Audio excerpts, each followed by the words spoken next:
Hey guys, thank you so much for tuning into this week's episode of the podcast. If you haven't yet, please subscribe to our YouTube channel.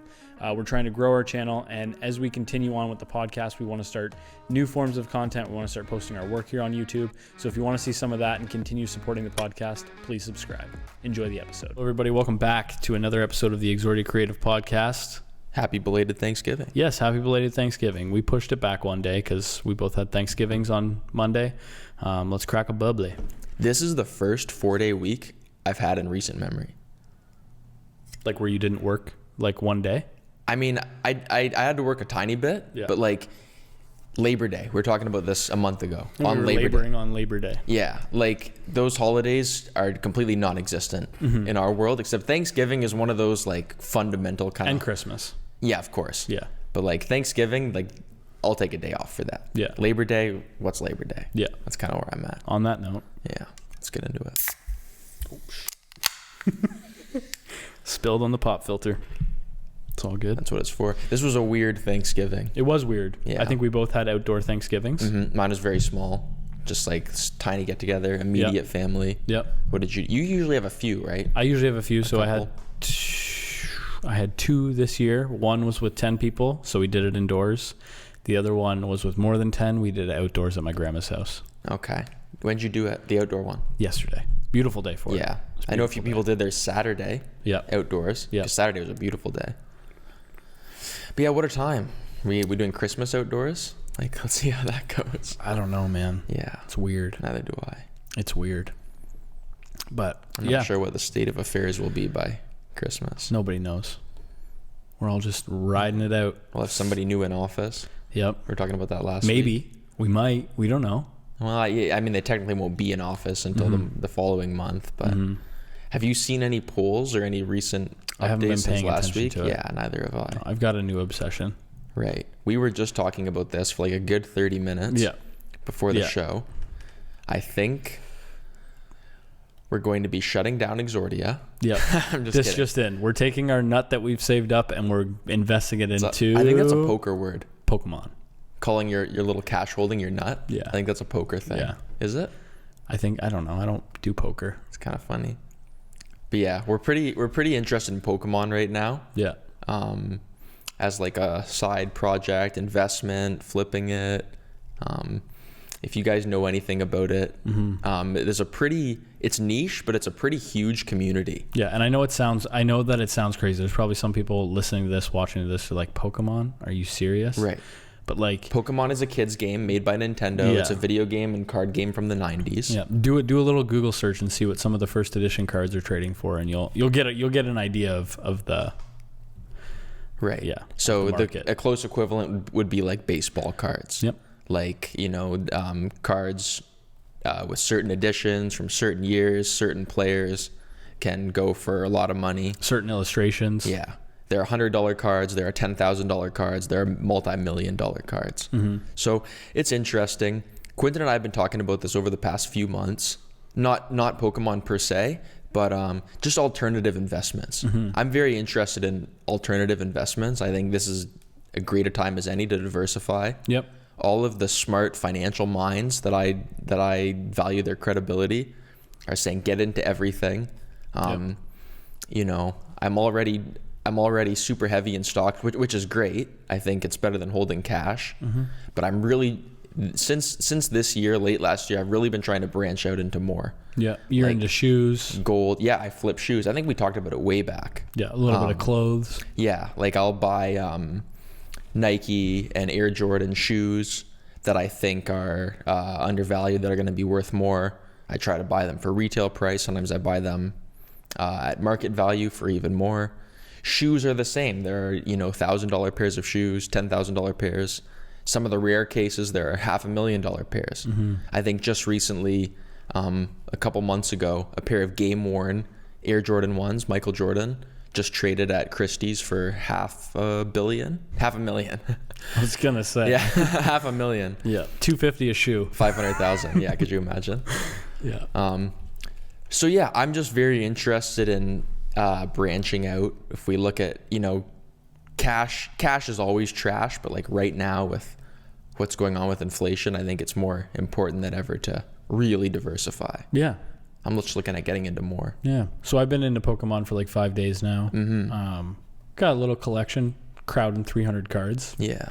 And I mean, I started out, I heard that you could go buy booster packs at like the dollar store and Walmart and stuff. I pulled a few really good cards from that, but then I did some more research and I found out that the vintage first generation, first edition, second edition cards, that's where it's at. So then I started buying used, found some good ones there too. So I'm just kind of flirting with it, having some fun. Yeah. And parking a little bit of money somewhere. So that's what it's about, right? It's parking your money, trying to weather this storm so you can hedge your bet against the stock market, against everything else. Yeah.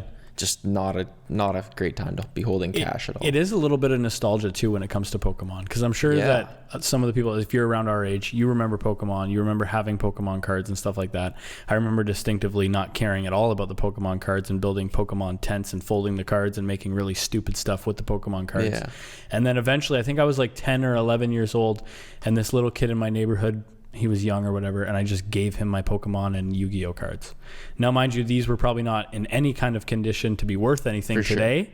but like everybody remembers something to do with Pokemon. I was not allowed to watch the show. Right. The kids, I don't think I ever watched the show either. I played the video games. I have a good working knowledge. I could probably name most of the 150 Pokemon in the first generation, which helps. Like, I'm not really a sports person. No, me either.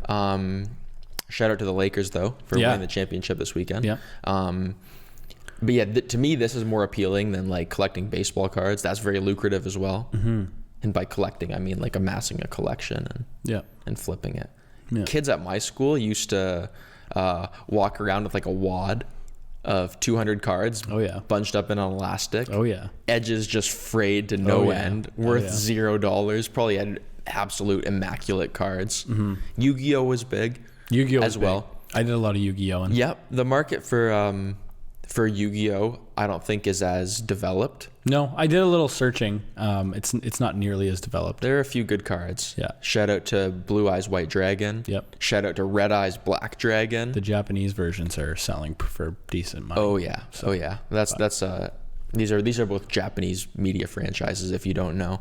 Funny enough, there's an incredibly valuable Yu-Gi-Oh set called Exodia.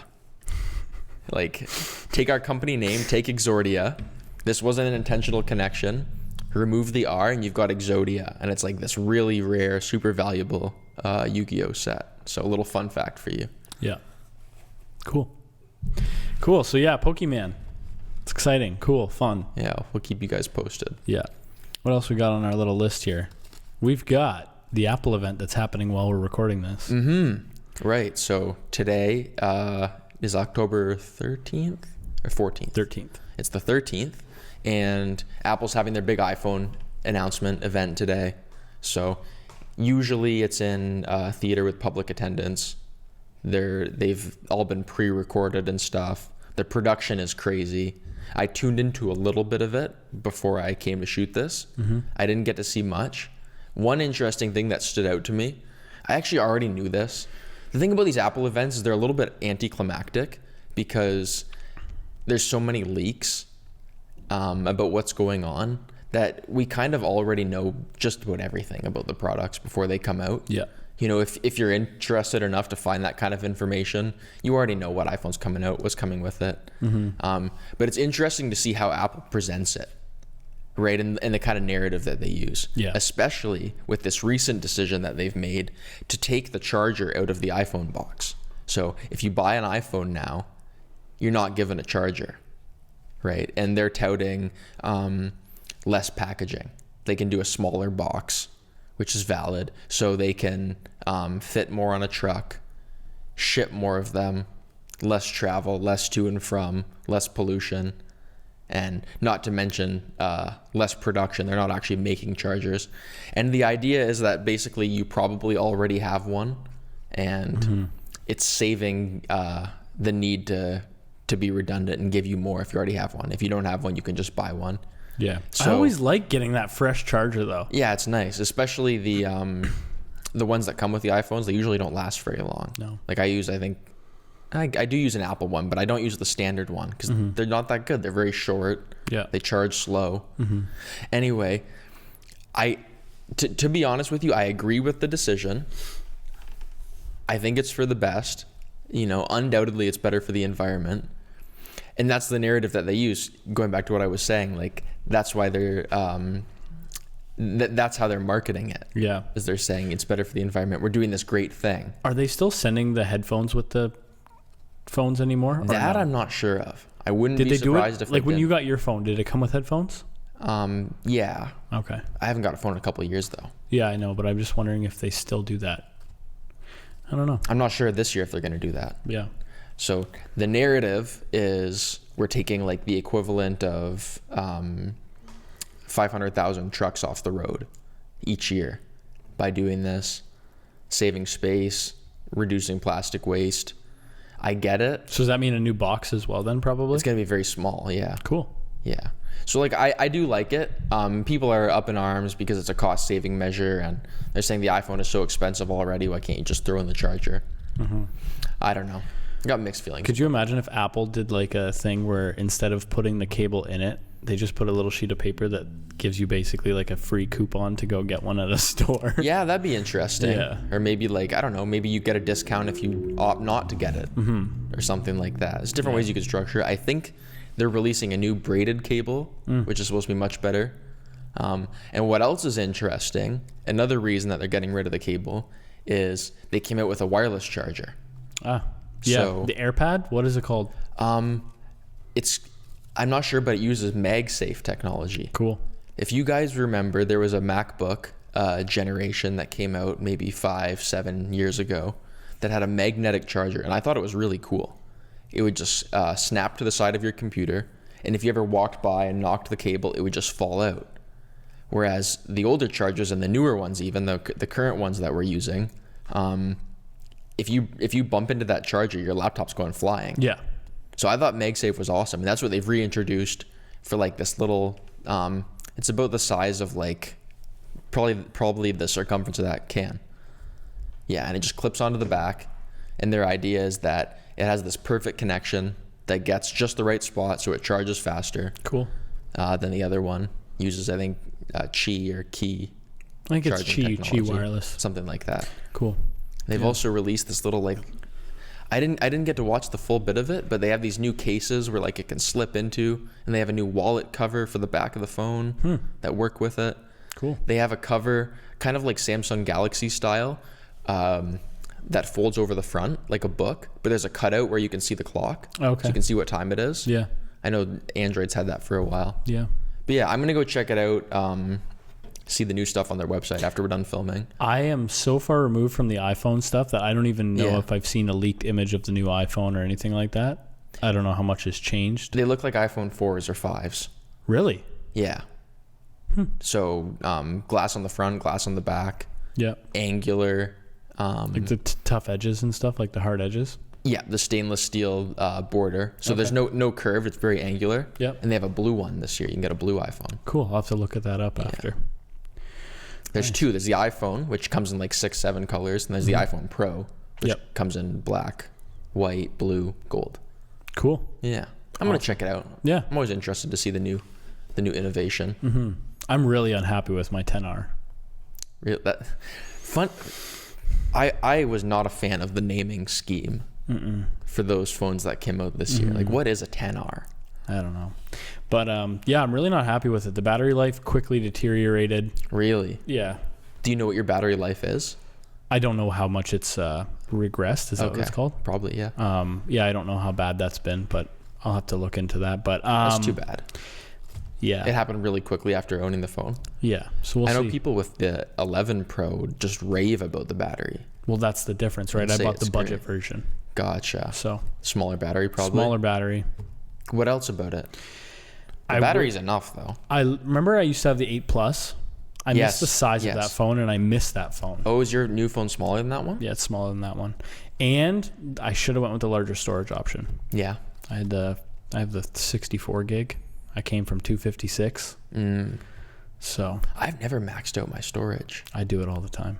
What do you store it? I keep a lot of video. Like when I send you video projects or whatever to look at, I put it on my phone, and then I should just delete it right away, but I don't. Don't they just go to iCloud? No, I don't pay for iCloud storage. Okay. Yeah. So, yeah, Yeah, that's too bad. I don't know. Maybe you'll like one of the new ones. maybe. Maybe. Yeah, I'm going to check it out, see what the pricing is like. I've got no idea. Yeah. I think they're not going to be shipped until November. That's pretty standard, isn't it? No, they usually come out in September. Oh, okay. Yeah. Oh, true. This is like a whole month late. So they're 1 month late to the event, and they're going to be, I think, presumably 2 months late to shipping. Or maybe what they're going to do is the iPhone 12 comes out now, and the iPhone 12 Pro comes out in a month. Yeah. I remember when the iPhone 10 came out, which is like the revolutionary all-screen design. Yeah. Back in the day, that one was a November release, which we don't usually see. No. Yeah. Cool. Anyway, no other brand I feel can build hype as well as Apple does throughout a year. They do it all 4 quarters. Yeah. Like if you're looking at, I guarantee you could find leaks for the 2021 iPhone today on YouTube, and people are speculating about what it's going to look like, the features it's going to have. Oh, yeah. And the new one hasn't even come out yet. Yep. Yeah, it's crazy. It is crazy. Yeah, they make waves and everything. They've got an earnings report coming out in the next 10 days or so. That's going to make some more waves. Do you think it's going to be a goodie? Yeah, without a doubt. I think... What's Apple trading at, roughly? Well, Apple just did a stock split. Okay, yep. So that was on August 31st. They did a 4-for-1 stock split. So if you have 1 share, which is worth roughly $500, now you get 4 shares, each one worth about $125.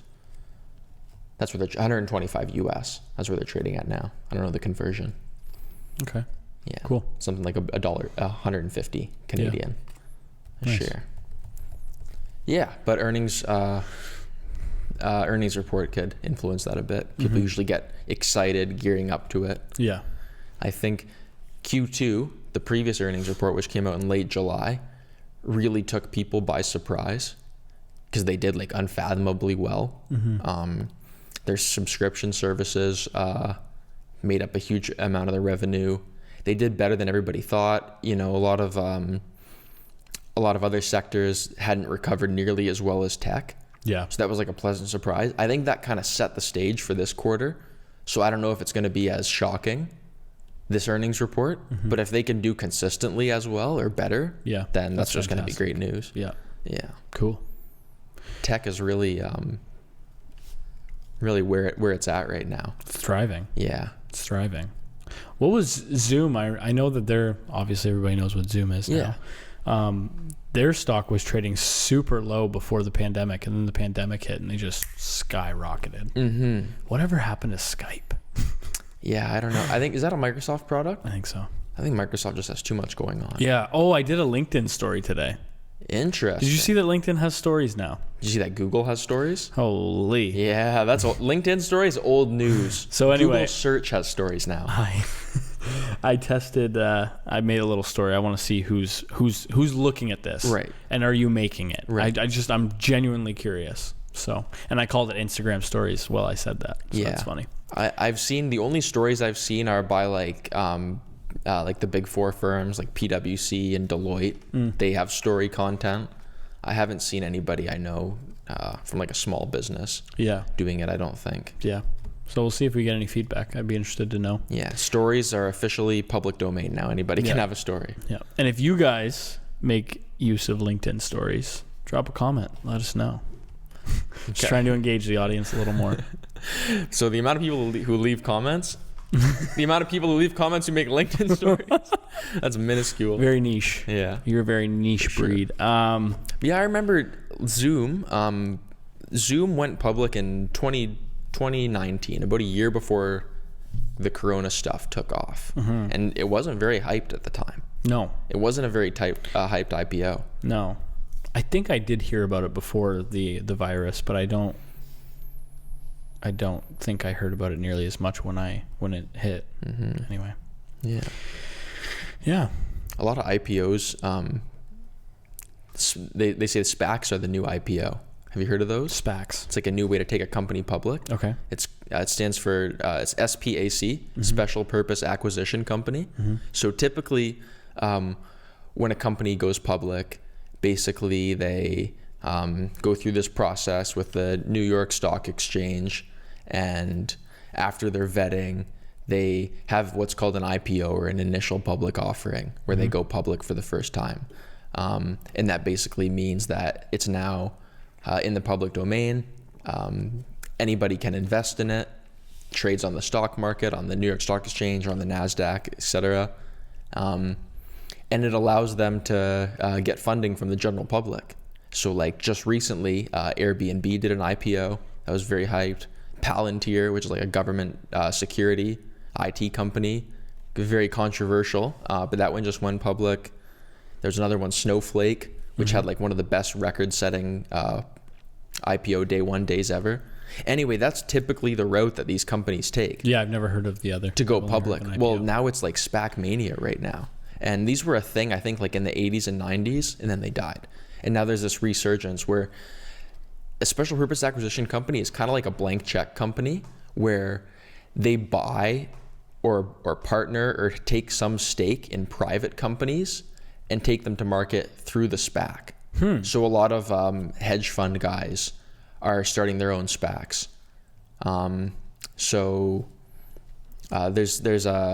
There's a guy called Chamath Palihapitiya, and he's like a huge proponent of SPACs. He's on the news every other week, hyping his up. So he's got a plan to do like 25 different SPACs for all these different companies. Airbnb was being pursued by these SPAC companies. Okay. But they chose to go the traditional IPO route. What a great way to get the SPAC out there by using Airbnb. Yeah. Yeah. For real. Yeah. Cool. But yeah, it's kind of interesting to see, maybe this is a new trend in taking companies public and helping them get funding. Mm-hmm. Yeah. Yep. Cool. Companies public. That's awesome. I don't know what else we can talk about. We've exhausted our 3-thing list. Yeah. What's going on this week? I don't know. It just feels like Monday. I can't get over the fact that it's Tuesday. I know. I've been feeling like could be the turkey. I know you don't eat turkey, so you don't feel that tiredness and stuff, but I'm feeling pretty lethargic, pretty whatever today. I think, hasn't that been proven in research that there's something in turkey? It starts with a T. Tetrahydride? I have no idea. There's some kind of like chemical thing that your body doesn't naturally produce that turkey has. I mean, any big meal will do it, but I thought there was something specific about I'm usually turkey. like super energized on Mondays, but because it was the holidays, I had a few pops, had a few meals and stuff. Maybe I'm just kind of like, Yeah. But still got out for a run yesterday, which was nice. Congrats. We now have a new running partner too. So who is it? Nicole. Oh, right. She's running with us now every other day. So she's been a great motivator for Connor. Yeah. That's what you're telling me. We were giving our buddy a hard time. Yeah. Now he's got 2 accountability coaches. Yeah. So we made it out. We were going to do 10K and then we were kind of gassed. So we did 5 still, but 5 is solid. 5's still good. Good for you guys. So yeah, we went out and did that yesterday. Dude, I don't know. Got a few things to talk about off camera, but other than that, we're big chilling. Okay. Well, do you know what time we're at? I got another thing I can get into. Yeah, absolutely. I don't want to cut you off. Okay. Do you know who Bill Ackman is? Why have I heard that name?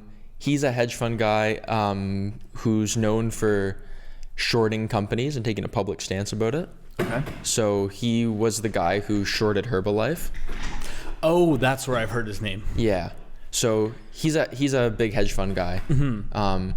And his company called Pershing Square is a hedge fund, and he just created Pershing Square Tontine Holdings, which is Bill Ackman's SPAC. Mm-hmm. So he was the one who was hoping to take Airbnb. Yeah. Before Airbnb went the IPO route. Yeah. But if you guys don't know, there's a documentary about it. What Bill Ackman does is, this is kind of controversial, but people accuse him of taking a short position in a company that he thinks is going to fail, which is basically betting against a company. Mm-hmm. And then he'll go on CNBC and talk about how the company's terrible.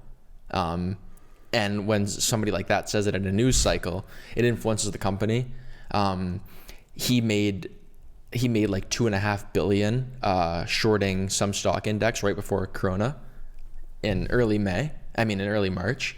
That's crazy. Yeah, he made one of the best investments of the year in the hedge fund space. And back in the day, he was very public shorting a company called Herbalife, mm-hmm. which is like a multi-level marketing campaign for like protein powders and fitness drinks and stuff like that, which is owned by another kind of abrasive hedge fund manager, Carl Icahn. So those two had like public feuds, and Carl is much older than than Bill, but these guys are both like very successful in the investment banking space, and they had some public feuds about it.